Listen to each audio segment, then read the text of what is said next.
শাহজালালে বোমা হামলার হুমকি ছোট করে দেখছে না সংশ্লিষ্টরা, জড়িতদের আইনের আওতায় আনার তাগিদ। বাংলাদেশকে স্বল্পোন্নত দেশ থেকে উত্তরণের সহায়তা করবে বিশ্ব বাণিজ্য সংস্থা। বাংলাদেশের সাথে সম্পর্ক উন্নয়নে ইতিবাচক উদ্যোগ নিতে আগ্রহী ভারত। থানা থেকে ছাত্রদল নেতাকে ছিনিয়ে নেওয়ার চেষ্টা, এসি সহ আহত 7 পুলিশ, গ্রেপ্তার 6।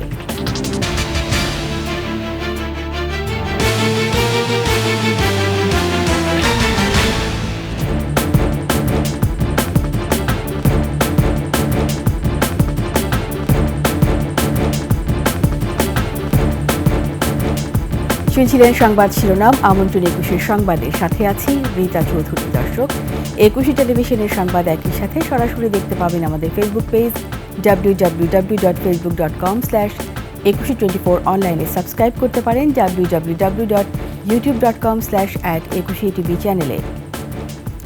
একই দিনে দুইবার ভিন্ন ভিন্ন স্থান থেকে বোমা হামলার হুমকি। যদিও তল্লাশি করে বিমানবন্দর এলাকায় মেলেনি বোমার কোনো অস্তিত্ব, তবে এমন ঘটনা দেশের সিভিল এভিয়েশন খাতে বিরূপ প্রভাব ফেলতে পারে বলে মনে করছেন এভিয়েশন সংশ্লিষ্টরা। হুমকিদাতাদের শনাক্ত করে দৃষ্টান্তমূলক শাস্তির আওতায় আনার তাগিদ বিশেষজ্ঞদের। মানিক শিকদারের রিপোর্ট। বুধবার সকালে ইটালির রোম থেকে আসা বাংলাদেশ বিমানে বোমা আছে বলে হুমকি দেয়া হয়। সাথে সাথে তৎপর হয়ে ওঠে আইনশৃঙ্খলা রক্ষা বাহিনী ও সিভিল এভিয়েশন কর্তৃপক্ষ। প্রায় 4 ঘন্টা তল্লাশির পর সন্ধান মেলেনি কোনো বোমা বা বিস্ফোরকের, তবে আতঙ্ক ছড়িয়ে পড়ে যাত্রীদের মাঝে।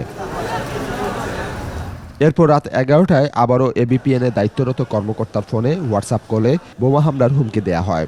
আবারও রাতভর তল্লাশি। প্রাথমিকভাবে জানা যায়, প্রথম কলটি আসে পাকিস্তান থেকে, দ্বিতীয় কলটি আসে মালয়েশিয়ার একটি নাম্বার থেকে। বিমানবন্দর কর্তৃপক্ষ জানিয়েছে, দুটি নাম্বারই শনাক্ত করার চেষ্টা চলছে। এগুলো আমরা বিভিন্ন সংস্থাতে দিয়েছি ট্রেস করার জন্য, আমরা বলেছি। এখন আমরা এটা ওয়েট করছি তাদের যদি কোনো ফিডব্যাক বা আপডেট পাই।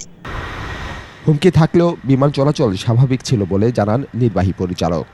নিরাপত্তা জোরদার করেছি, আলহামদুলিল্লাহ সব এজেন্সি মিলে একসাথে কাজ করেছি। আল্লাহর মধ্যে কোনো থ্রেট ছিল না।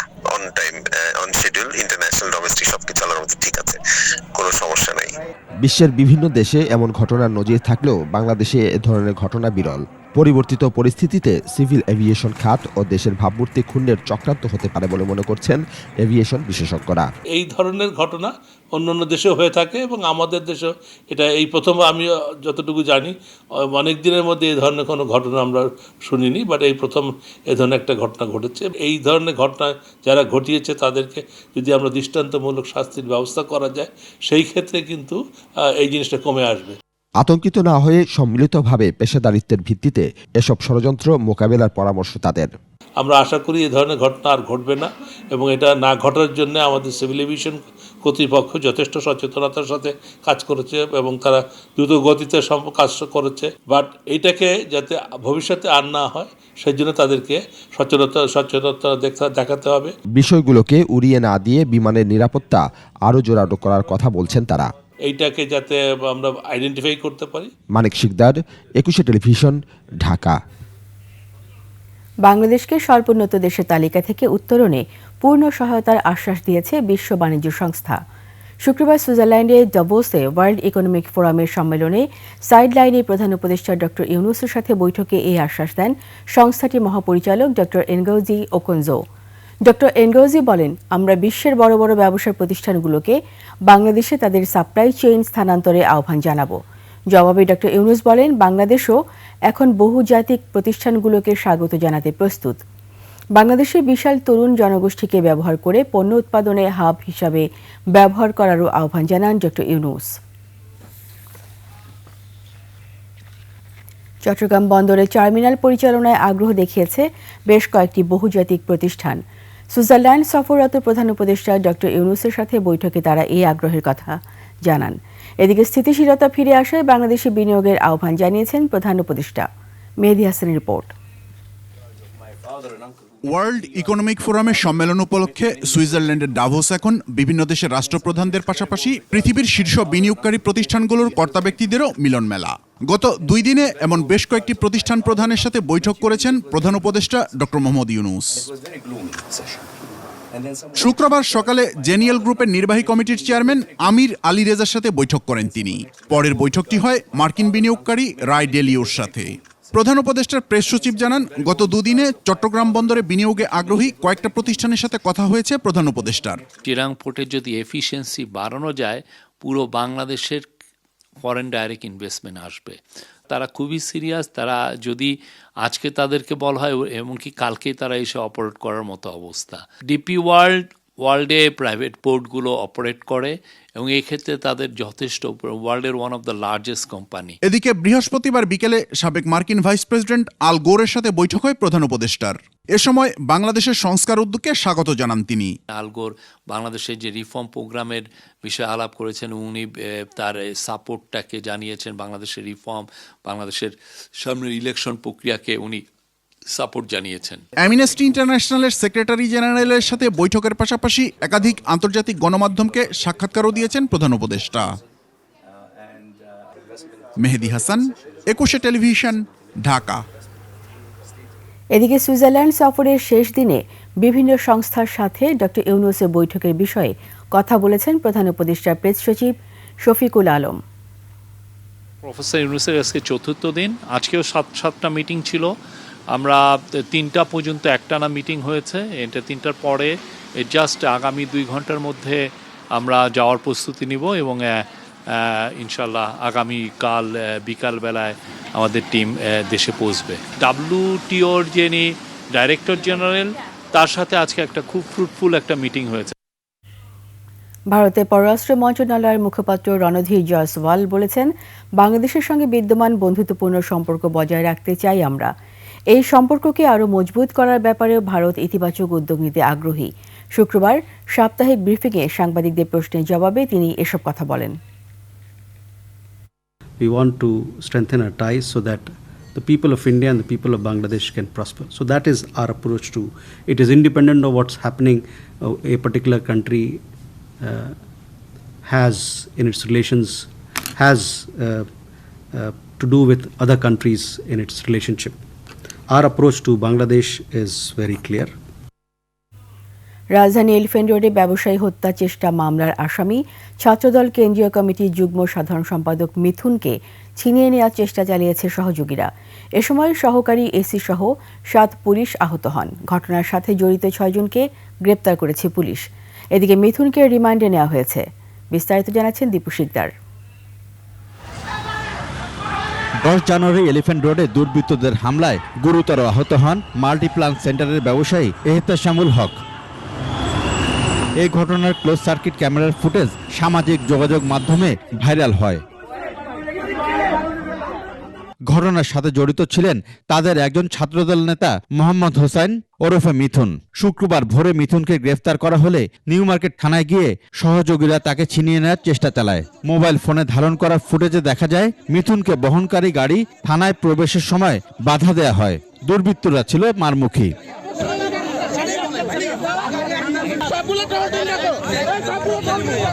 পরে পুলিশের অভিযানে জড়িতদের মধ্যে বশির ইসলাম, মোহাম্মদ হাসান, মোহাম্মদ ইমন, মাসুদ মাহমুদ, মোহাম্মদ আলামিন ও আকবর আলী গ্রেফতার হয়। জড়িত অন্যদের গ্রেফতারেও অভিযান অব্যাহত রয়েছে। দুর্বৃত্তদের হামলায় কয়েক পুলিশ সদস্য আহত হন বলে জানান রমনা বিভাগের উপপুলিশ কমিশনার মাসুদ আলম। কিছু পুলিশ আহত হয়, একজনের পা ফ্র্যাকচার হয়ে গেছে। ঘটনায় তো আমরা 6 জনকে ধরি। এদিকে মিথুন তাকে থেকে ছিল, পুলিশ অ্যাসল্ট কেসের মামলা হয়েছে। 30-40 জন ছেলেপেলে, এরা হচ্ছে তার সমর্থক বা তার সাথে একসাথে হয়তো চলতো, এরকম ছেলেপেলে আসছে। বেশ কিছু ভিডিও আছে, আমরা ওটা দেখে আস্তে আস্তে আমরা তদন্ত করে বের করবো আর কি। এদিকে শৃঙ্খলা ভঙ্গের অভিযোগে ছাত্রদল কেন্দ্রীয় কমিটির যুগ্ম সাধারণ সম্পাদক মোহাম্মদ হোসেন মিথুন ও রিয়াজুল হাসান রাসেলকে সাময়িক বহিষ্কার করা হয়েছে বলে এক প্রেস বিজ্ঞপ্তিতে জানানো হয়েছে। দীপু শিকদার, 21 টেলিভিশন, ঢাকা। লন্ডনে দ্য ক্লিনিক থেকে স্থানীয় সময় সকাল 10টায় বিএনপির ভারপ্রাপ্ত চেয়ারম্যান তারেক রহমানের বাসায় ফিরতে পারেন বেগম খালেদা জিয়া। তাঁর শারীরিক অবস্থা আগের চেয়ে অনেকটা ভালো বলে জানিয়েছেন ব্যক্তিগত চিকিৎসক ও বিএনপি স্থায়ী কমিটির সদস্য doctor AZM Zahid Hossain. London থেকে শাহেদ শফিকের তথ্যচিত্রে আরও জানাচ্ছেন খুরশিদ আলম মুকুল। উন্নত চিকিৎসার জন্য গত ৭ জানুয়ারি রাতে লন্ডন যান বিএনপি চেয়ারপারসন বেগম খালেদা জিয়া। কাতারের আমিরের পাঠানো বিশেষ এয়ার অ্যাম্বুলেন্সে করে ঢাকা ছাড়েন সাবেক এই প্রধানমন্ত্রী। লন্ডনের হিথ্রো বিমানবন্দর থেকে নিজে গাড়ি চালিয়ে তাকে সরাসরি লন্ডন ক্লিনিকে নিয়ে যান ছেলে তারেক রহমান। ১৭ দিন ধরে সেখানে নানা পরীক্ষা নিরীক্ষার মধ্য দিয়ে চলছে বেগম জিয়ার চিকিৎসা।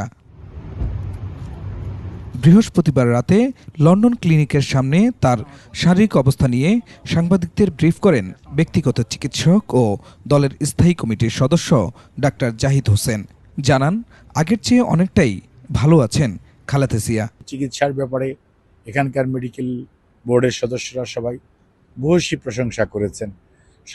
অনেক সীমাবদ্ধতার মাঝেও যে চিকিৎসা আমাদের চিকিৎসকরা এবার কেয়ার হসপিটাল এবং সর্বোপরি সেটা কাতার এয়ার অ্যাম্বুলেন্সে সহযোগিতা করেছে, সে পরিপ্রেক্ষিতে সবার ভূয়সী প্রশংসা করেছেন এবং উনি এখন সার্বিকভাবে অনেকটা আগের চেয়ে বেটার আছেন। নতুন করে আরও কিছু পরীক্ষা নিরীক্ষা দেওয়া হয়েছে। সেসব রিপোর্ট পাওয়া গেলে বাসায় ফিরতে পারেন খালেদা জিয়া। পরে বাসা থেকে নেবেন নিয়মিত চিকিৎসা। আজকেও একজন চিকিৎসক দেখে ওনার কিছু পরীক্ষা করার জন্য দিয়েছেন, সেগুলো করাবো। করে যদি সব ঠিক থাকে তাহলে হয়তো কালকে ওনার সন্ধ্যার দিকে ইভিনিংয়ে আওয়ারে ছুটি হওয়ার সম্ভাবনা আছে। তবে বয়স বিবেচনা করে তাঁর লিভার ট্রান্সপ্লান্ট করার বিষয়ে এখনো কোনো সিদ্ধান্তে আসতে পারেনি চিকিৎসকরা। ট্রান্সপ্লান্ট করার বিষয়টার ব্যাপারে এখনো সিদ্ধান্তে আসা যায়নি। খুরশিদ আলম, ২১ টেলিভিশন। নিচ্ছি সংবাদ বিরতি। যখন ফিরব তখন অন্যান্য খবরের সঙ্গে আরও থাকবে। খুলনা তেঁতুলতলা মোড়ে বিশ্ববিদ্যালয়ের শিক্ষার্থীকে গুলি করে হত্যা। আবার আমন্ত্রণ ২১ সংবাদে। উপদেষ্টাদের মধ্য থেকে কিংস পার্টি করার চেষ্টা চলছে বলে অভিযোগ করেছেন বিএনপি সিনিয়র যুগ্ম মহাসচিব রুহুল কবির রিজভী। আর দলের স্থায়ী কমিটির সদস্য মির্জা আব্বাস হুঁশিয়ারি দিয়ে বলেছেন, বিএনপিকে যারা আওয়ামী লীগের দোসর বানানোর চেষ্টা করছে তাদের পরিণতি হবে ভয়াবহ। বিএনপি চেয়ারপারসন খালেদা জিয়ার ছোট ছেলে আরাফাত রহমান কোকোর ১০ম মৃত্যুবার্ষিকীর আলাদা অনুষ্ঠানে এসব কথা বলেন তারা। মাহিলা ইসলামী রিপোর্ট। শহীদ রাষ্ট্রপতি জিয়াউর রহমান এবং সাবেক প্রধানমন্ত্রী খালেদা জিয়ার ছোট ছেলে আরাফাত রহমান কোকোর ১০ম মৃত্যুবার্ষিকীতে রাজধানীর বনানীর কবরস্থানে দলীয় নেতাকর্মীদের নিয়ে শ্রদ্ধা জানান বিএনপির সিনিয়র যুগ্ম মহাসচিব রুহুল কবির রিজভী। শ্রদ্ধা নিবেদন শেষে রিজভী বলেন, গণতন্ত্র ও ভোটের অধিকার নিয়ে বিএনপির দীর্ঘ ১৭ বছরের সংগ্রাম নিয়ে নতুন করে চক্রান্ত চলছে। আমরা তো এও শুনছি যে সরকারের ভেতর থেকে কেউ কেউ রাজনৈতিক দল গঠন করার চেষ্টা করছে। তাহলে তো সরকারের নিরপেক্ষতা নিয়ে জনগণ প্রশ্ন করতেই পারে। তাহলে তো অন্যান্য রাজনৈতিক দল যারা গণতন্ত্রের জন্য আন্দোলন করেছে তারা মনে করবে অন্তর্বর্তীকালীন সরকার কোনো ধরনের একটা মাস্টার প্ল্যানের মধ্যে অন্তর্ভুক্ত রয়েছে। নয়াপল্টনে বিএনপির কেন্দ্রীয় কার্যালয়ে কোকোর মৃত্যুবার্ষিকী উপলক্ষে দোয়া মাহফিলে অংশ নেন দলের স্থায়ী কমিটির সদস্য মির্জা আব্বাস। অভিযোগ করে বলেন, একটি মহল বিএনপিকে ভিন্ন শিবিরে ঠেলে দেওয়ার চেষ্টা করছে। ইদানিং দেখলাম বহু লোক বহু কথা বলছে, কি বলছে, বিএনপি নাকি পার্লামেন্ট আনার পায়তারা করছে। ২০০৭ সালে ১/১১ যে ভয়াবহ পরিণতি, এটা বিএনপির চাইতে কেউ বেশি ভোগ করে না। যারা নতুন দল করবে তাদের স্বাগত জানায় বিএনপি, কিন্তু উল্টাপাল্টা কথা বলে দেশে বিভাজন তৈরি না করার অনুরোধ জানায় মির্জা আব্বাস। অনেকে বলেন নতুন একটা দল হচ্ছে আর বিএনপি এটাকে জেলাস করছে। এই কথা যারা বলেন তারা জাতির শত্রু।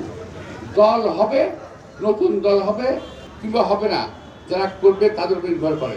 দল ঘোষণা হওয়ার পরে বিএনপির ভূমিকা কি থাকে সেটা দেখবেন।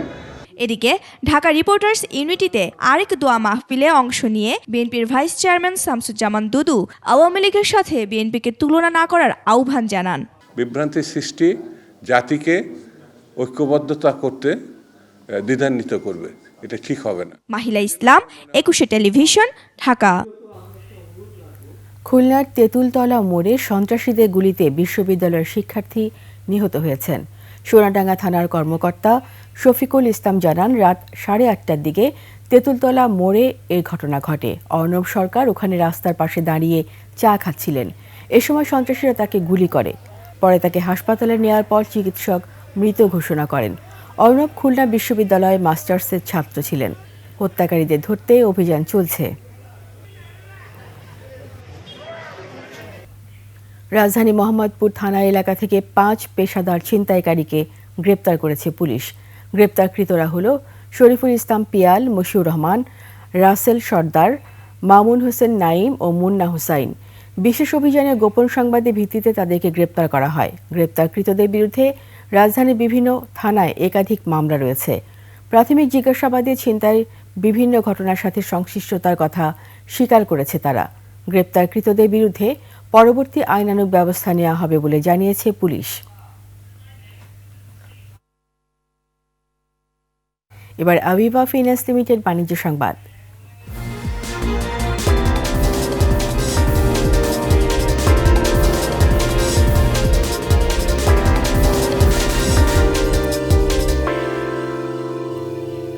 শেষ সপ্তাহে জমজমা ঢাকা আন্তর্জাতিক বাণিজ্য মেলা। ক্রেতা আকৃষ্ট করতে দেয়া হচ্ছে রকমারি প্যাকেজ ও মূল্য ছাড়। আগামী কয়েকদিনে আরও ভালো বেচা কেনার আশা বিক্রেতাদের। এদিকে ক্রেতাদের সাথে প্রতারণার দায়ে মেলায় 6টি প্রতিষ্ঠানকে জরিমানা করেছে ভোক্তা অধিদপ্তর।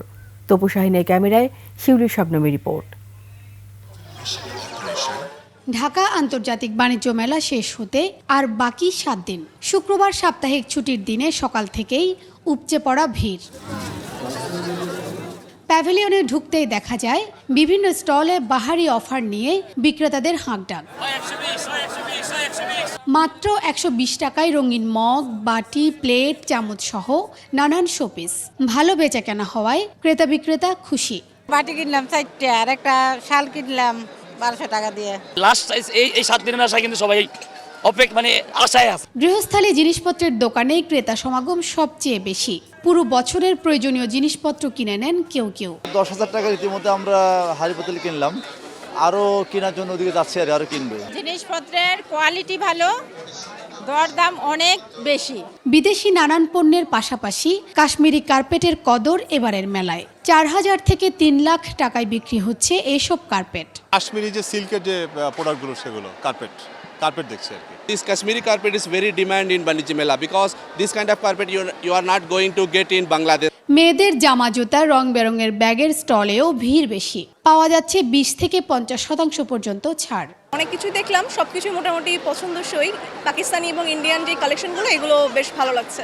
1450, ওটা আমরা 1250 করে দিতেছি, 200 টাকা ডিসকাউন্ট আছে। চাই যে দাম একটু কমই হবে মার্কেটের থেকে, এই জন্য আর কি দেখতেছি, পছন্দ হলে নিয়ে নেব। এদিকে নকল পণ্য বিক্রি সহ বেশি দাম রাখায় 6 স্টলকে জরিমানা করেছে ভোক্তা অধিদপ্তর।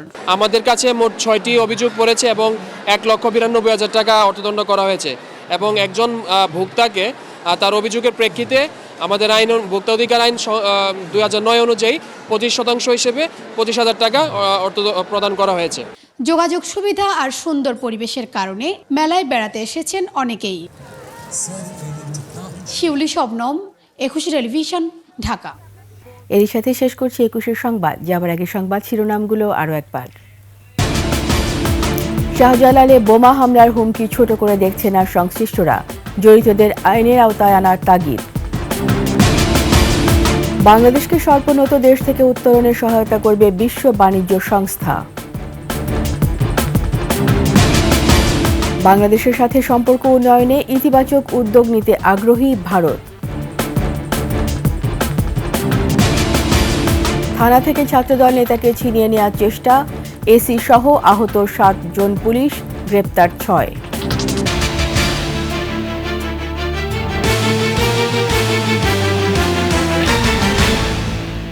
সবশেষ সংবাদ জানতে ডায়াল করুন 2021 নম্বরে, আর ভিজিট করুন 21-tv.com ওয়েবসাইটে। ফেসবুকে ভিজিট করতে পারেন www.facebook.com/2124 অনলাইনে। সাবস্ক্রাইব করতে পারেন www.youtube.com/@21tv চ্যানেলে। এতক্ষণ সঙ্গে থাকার জন্য সবাইকে ধন্যবাদ। পরবর্তী সংবাদ দেখার আমন্ত্রণ রইল। 21-এর সাথেই থাকুন।